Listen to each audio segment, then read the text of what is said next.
ఉద్యమ నాయకునికి ఇది కావాలని చెప్పి ఉద్యమ నాయకుడిని సిట్టు నోటీసులు ఇవ్వడం అంటే నిజంగా ఆయనను అవమానించడమే అని చెప్పి బీఆర్ఎస్ నేతలు అంటున్నారు. దాన్ని ఎట్లా చూస్తారు? ఇప్పుడు కేసీఆర్ ఇప్పుడు మేము కూడా అన్నాం చాలా క్లియర్గా, మోదీ గారి దగ్గర నుంచి అమిత్ షా దగ్గర నుంచి కాళేశ్వరం అనేది ఏటీఎం ప్రాజెక్టే అన్నారు. ముఖ్యమంత్రి ఎవరు అప్పుడు? ముఖ్యమంత్రి ఎవరు? కేసీఆర్ గారు. కేసీఆర్ గారి మీద కంపల్సరీ 100% నోటీసులు రావాలి, వారి విచారణకు హాజరు కావాలి. వారు ఎంత పెద్ద నాయకుడు అయినా కూడా, ఎంత పెద్ద ఏంటంటే ఈ దేశంలో ఏంటంటే చట్టం అనేది ఏంటంటే గౌరవించే వ్యక్తి అయితే రేపు రావాలి.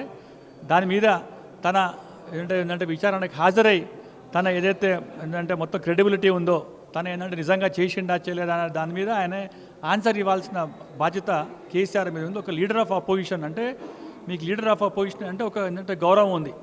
ఆ గౌరవాన్ని ఏంటంటే మీరు ఏంటంటే కాపాడుగా, ఎటు మీరు ఏంటంటే అసెంబ్లీకి వస్తలేరు, ఎటు బయటకు వస్తలేరు.